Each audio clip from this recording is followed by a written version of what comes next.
Currys, for the tech you love at prices you'll adore. Newstalk weather. Thanks to Ryanair. Turn Merry Christmas into Bon Voyage with Ryanair gift cards. Dry tonight with long clear spells but becoming windy. Outbreaks of rain towards the morning. Strengthening southerly winds and lowest temperatures of 6 to 9 degrees. And now you're up to date on Newstalk. The Newsround on Off the Ball. This is Newstalk. Good evening and welcome along to Wednesday night's Off the Ball. It's Owen here with you until 10 o'clock. Coming up, we'll be speaking to Chris Jones of the BBC from 7:30 to look ahead to round 2 of the Champions Cup. Munster and Leinster both up against Premiership opposition this weekend. We'll be bringing you a piece then after 8 o'clock on dodgy boxes. Jess Kelly is going to be with us in studio amongst some other voices. The premise of this piece is that Italian authorities have clamped down on users of dodgy boxes over the past couple of months, and we're going to try and find out if a similar threat exists for Irish users over the coming months and years. And on the football show after 9 o'clock, we'll keep you up to speed on everything that happens in the Champions League tonight in the company of Owen Doyle. Our number is 0879 180 180 if you want to drop us a WhatsApp message. Cameron Hill is here. Hello, Cameron. Hello, Owens. Owen Doyle is here. Hi, Owen. Hi, Owen. You're a satisfied man. You come to this part of Dublin for one reason only, and it's not us. No, the belly is full, Owen. The belly is full. We've been instructed by the finance people of this company not to give them any more free advertising. But let's just say we incorporated our football predictions with our favourite burrito spot in Dublin. So Pablo's Picks has officially hit Instagram, where you can exclusively see Owen Doyle's predictions for tonight's Champions League action. I'd just like to state that I was a hungry man when we made them predictions. Yeah. I don't hold me to account there. I'd like to state on behalf of the Bauer financial team that OTB is not a catered event and this is not a regular thing. Would I be able to go out on a limb here and say one of your hungriest picks was going for Arsenal 4-0 away from home today? Yeah. That wasn't very rational. I don't even remember that. That's how hungry I was. You were that hungry? Yeah, I was that hungry, yeah. You skipped meals before coming in here today. I did, yeah. I told you I'm mad for me routine, so anytime I'm coming in here now, especially the evening time, I'm skipping a meal. You're like I'm going straight for Pablo's. Yeah, well, we haven't seen the feedback from either our bosses or Pablo Picante just yet, but hopefully we could be done. We could be done. This could be the last time we ever speak to one another, or it could be the beginning of a beautiful new relationship where free food is laid on for us every single Champions League night that you're in.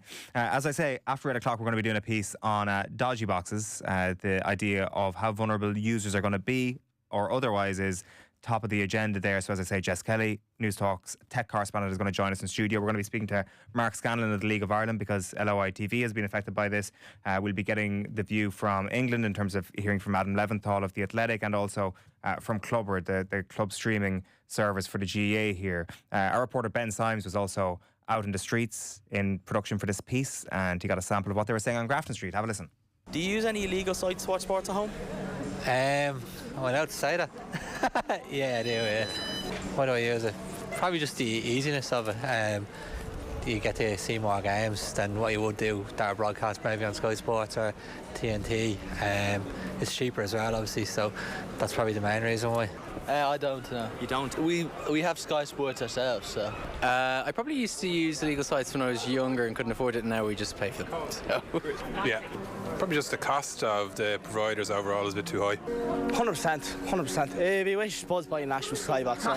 Too much money. I should have robbed me blind. I'm there buying Sky Sports. I don't even have TNT Sports. I don't have Sky Movies. I don't have any of that crack. I'm paying half the price for half the damage. When if I went and got a dodgy box, half the price, I get everything I want. And if you want to see the identities of those voices, you can go onto our YouTube page. No, I'm joking. It was an audio-only piece that Ben went out and did.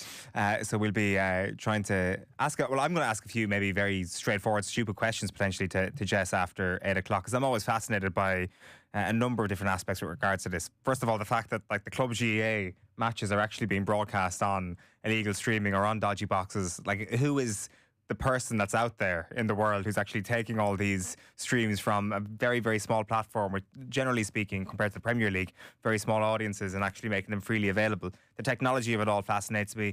The fact that, as I say, there's been a clampdown in Italy on users fascinates me, and I do wonder if there's going to be any potential vulnerabilities for users here over the coming months. We'll establish that. And also just the idea of, is this actually dangerous? Because I often think, the malware and data leaking aspect of it all is potentially overblown. But I don't know. Maybe anybody who uses a dodgy box is completely at risk of all these sorts of aspects.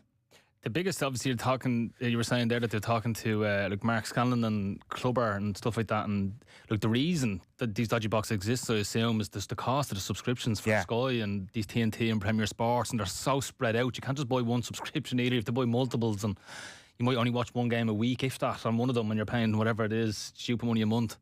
But they're harming the small guys like the LOI TV and the clubbers who are desperate for this source of income. Like the League of Ireland itself, really needs broadcast money. Really needs it. And the LOI TV project is brilliant. It's actually an amazing service. Brilliant. Brilliant. And it's a shame that it's been getting, a lot of people aren't paying for it, even though it's actually reasonably priced. I think it's only $99 for the whole season. You can watch every game back, everything. It's brilliant. But a lot of people won't be paying that because they're using these dodgy boxes. It is reasonably priced, but I think probably one of the arguments I've heard from people who use dodgy boxes, particularly for LOI, is that sometimes the quality, particularly in the early parts of this season, wasn't quite there. You'd have the feed dropping out. So there's an argument of why would I pay this amount of money for one streaming service when, it's the problem and the incentive of getting a dodgy box is you have all this at your disposal for a reduced fee compared to the amount of subscriptions you would need normally. And I think sometimes the fallibility of those technical aspects of streaming, whether it's LOI TV or some have all the URC games or top 14 games or whatever you want yourself, that's the other side of it, is that at least if the stream goes down or something happens, I'm not taking as big a financial hit, or I don't feel like, what a waste of money that this is, that I've paid for this and the stream doesn't even work for my team every week. Yeah, it comes down to money. Yeah, 100%. And I do think that we are kind of hurtling towards a world where that kind of honest price is just something that people can't justify shelling out for at this point. And I do wonder if there's going to be more specification with regards to teams, or at the very least leagues, that people are going to invest in. The cost of being a sports fan and watching all the sport at home on a weekend is ginormous, really. This weekend, if you want to watch even just the two sports in terms of European rugby and Premier League, you're going to have TNT, you're going to have Sky Sports, you're going to have Premier Sports to have all that covered for you this weekend. So I wonder if there's going to be kind of a more pick and choose aspect to the future of sports streaming. I know Now TV exists, and that's essentially what that is, although that's kind of more pick and choose the days that you want to watch. But whatever the Spotify or Netflix version is of sports streaming, because that's almost a cliche that's kind of thrown out over the last couple of years, I think that's probably closer to reality than ever at this point. We have a text in here from yet another Owen, who's getting involved in the conversation. I've always paid my subscription to Sky as anything else is theft. Are all the honest people paying their subs having to pay more to cover the losses due to dodgy boxes? Probably, actually, yeah. They're given margins and given what they want to make in terms of their profits, then I'm sure they are making up and hiking up prices as a result of people using dodgy boxes and illegal streaming. Patrick says the club GA matches should be free. Putting them behind a paywall is just pure greed on the part of the Grab All Association. That's another aspect of this, a very GA specific aspect of all of this as well. You can let us know. 0879 180 180, as I say, is our WhatsApp number if you want to get in touch with us this evening. Cameron Hill, where shall we start in tonight's news round? Oh, we better start with the Champions League, Owen, because Arsenal boss Mikel Arteta believes the club's first loss in 18 games over the weekend allowed them a moment to reflect on their impressive start to the season. They remain top of the Premier League and Champions League tables and visit Club Brugge, aiming to get back to winning ways in Europe this evening. Now, Arteta says the players' reactions to that defeat at Aston Villa in the dying minutes of that game spoke volumes about their ambitions this season. When you look at the reaction of the players when they are on the floor, and the pain and what I felt in that moment seeing them, because I know how much they put in and how much they wanted, it is difficult, but as well is a reflection of who we are and what we want to get. And this has to help us to be a better team, to learn the lesson, to value what we are doing, first of all, as well, because with all the difficulties that we have from the start of the season, where we are in the position where we are both in the Champions League and the Premier League is where we want to be. And understand that you have to earn it every single day. 5 changes for the Gunners tonight from that game against Villa. So Christian Norgard starts at centre back for the Gunners, while Victor Gyökeres starts as striker. There's no Jurrien Timber in the squad altogether this evening. Right. We haven't got any indication as to why that is. I presume he could have been put on the bench and not been selected, or maybe they determined that a trip to Belgium is the last thing he needed, and leaving him out of the squad entirely is what he requires at this stage, because he has played a lot of football recently. But we'll let you know if there's any further news on that, if it is an actual injury that's potentially keeping him out. Christian Horgaard, Arsenal's latest centre-back. Owen, I mean, it's been confirmed today that Mosquera is going to be out for a little while, a number of weeks actually, Mosquera, so I don't suspect we're going to see him this side of the new year. So that's Arsenal's first 3 choice centre-backs confirmed out for the next little while. We don't know what the situation is with Saliba. He seems to be game to game at the moment. He could play this weekend, he could play in 2 weeks. Arteta very rarely gives a lot away in these press conferences, but Nketiah and Norgard, no matter who the opponent is at this point, it's almost become Arsenal's weakness from their biggest source of strength at the start of the season. It's quite remarkable considering for me they're probably the most stacked squad wise, especially in the defensive areas. Yeah.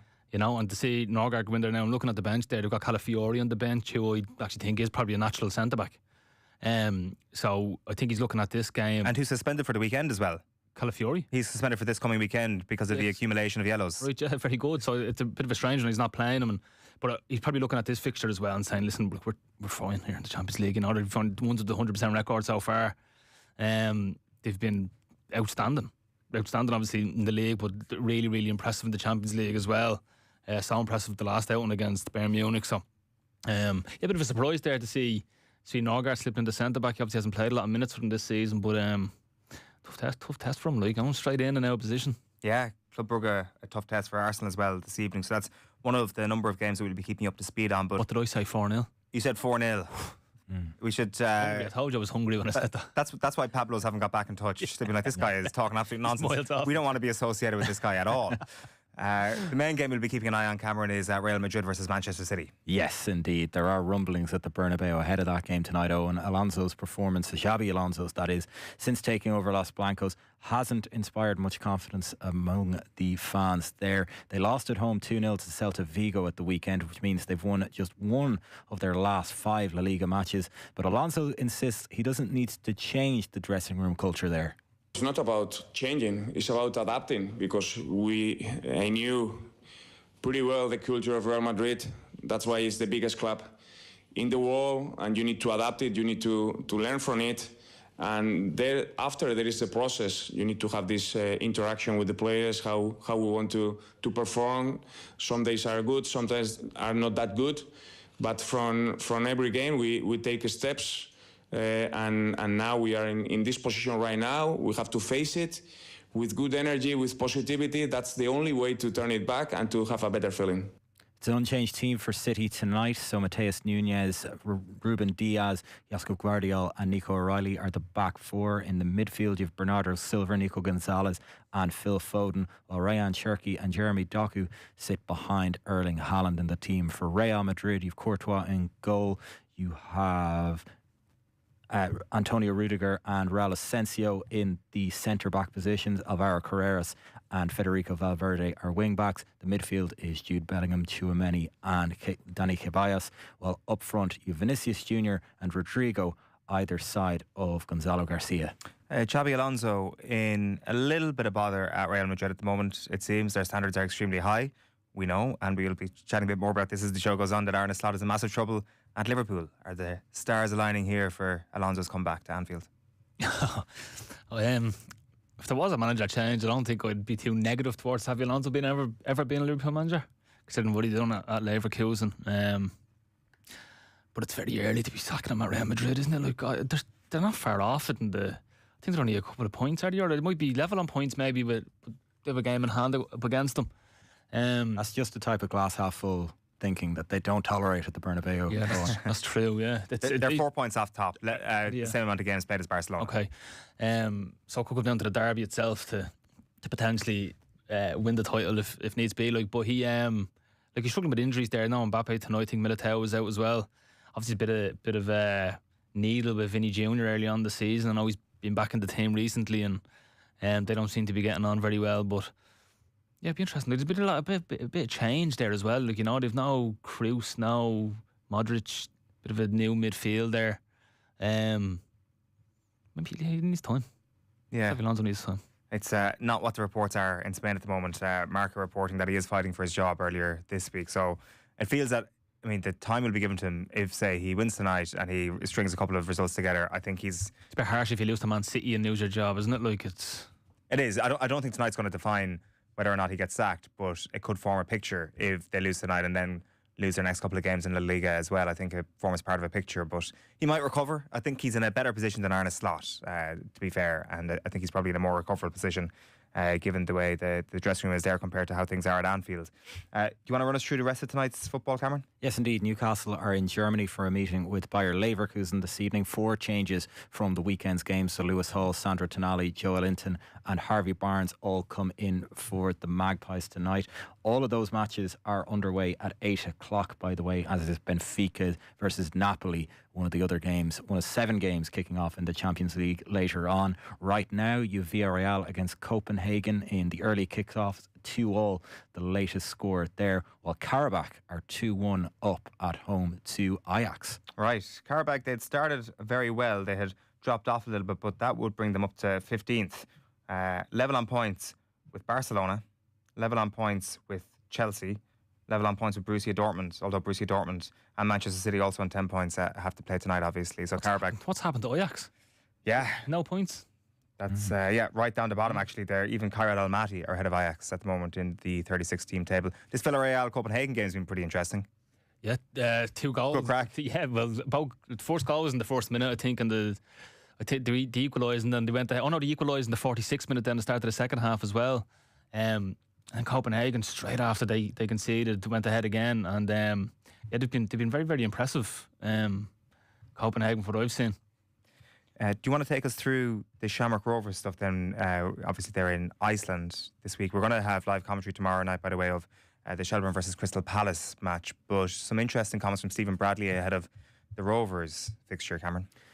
Yeah, we thought maybe the peace had broken out between Bradley and Hallgrimsson, but it's back on, the war of words between them. He's indicated he won't release his players for a prospective Republic of Ireland winter training camp involving League of Ireland players. Now, Ireland head coach Heimir Hallgrimsson floated the idea following last Friday's 2026 World Cup draw in Washington. They, of course, have the World Cup playoffs starting with a semi-final against Czechia in Prague at the end of March. Bradley was speaking ahead of tomorrow's Conference League clash with Breidablik in Iceland earlier. He feels League of Ireland players should have been consulted first. Yeah, the chat should have been done some time back. I think we all and everyone involved in the league wants players from the league around the international setup. But like I said before, any discussions like that should be had with the managers within the league before it's spoken out in public, and for me, that's not right, and never will be. You said that you didn't hear directly from Heimir himself. He went to the media. Do you have any recent contact with him? No. And then is your issue with players being called on that and missing the start of your pre-season or with the break? Like, what is the specific issue you have with the training camp? If someone wants players from the league, they just speak to the managers in the league. It's quite simple. It's not rocket science. So I think that's pretty straightforward. I mean, Heimir probably would have asked for permission when this thing actually clicks into gear. I mean, I don't know. What do you make of this, Ona? Is Heimir completely out of line by not speaking to Stephen Bradley beforehand before making these public pronouncements? It feels like very sort of. I'm not saying Heimir was shooting from the hip or anything like that, but I'm not I don't think he sat down and thought too much about this, which maybe is the issue that Stephen Bradley would have with this. But I don't think he was trying to go above a League of Ireland manager's head with his comments last week. I think it should be noted as well that it was asked of him around, would you have a home-based training camp in that press conference following the World Cup draw? So it's not like Heimir came out and said, I'm going to do this and I'm going to go on a solo run and screw the LOI managers and I don't care what they think. Like, this was a response to a question that was asked of him of, maybe. Like, it wasn't very committal at all. Okay. We might grab that audio out later and we might play it on the football show just to give a fuller context on it. Yeah, I'd say the bit that got Stephen, that would have been the fact that he said January 26th.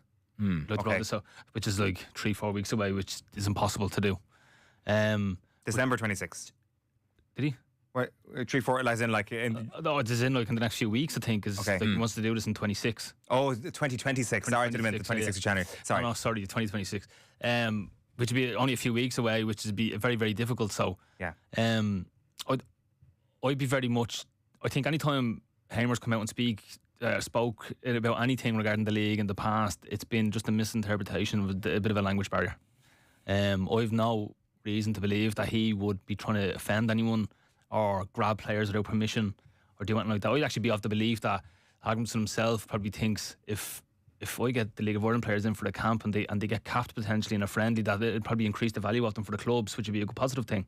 I'd say that's more his outlook on things. It'd be a positive thing to do. But I understand Stephen himself trying to keep his own house in order, whereas like he can't let his players go. He can't. Like he's right. He can't let his players go to be in that. And Hallgrimsson will want a lot of his players because they're the best team. You know, so it's it's a bit of a tough one, like, you know. But I'd say the players themselves might really enjoy it. They might want to do this, you know. But there's no way Bradley could let them go. It's already a complicated enough situation going from Conference League to pre-season, which is tiny, into the League of Ireland season beginning again. So throwing this into the middle of it, you can understand his exasperation as well. But it seems that with a lot of the Hallgrimsson stuff, there has just been maybe a little bit of a miscommunication, maybe a misunderstanding as well, to be fair. But I don't think there's, I very rarely think there's any sort of malice involved in it, or any sort of ignorance in terms of what he's actually trying to do to the league or to these players. I fully agree with that, yeah. We have a bit of rugby news, Cameron.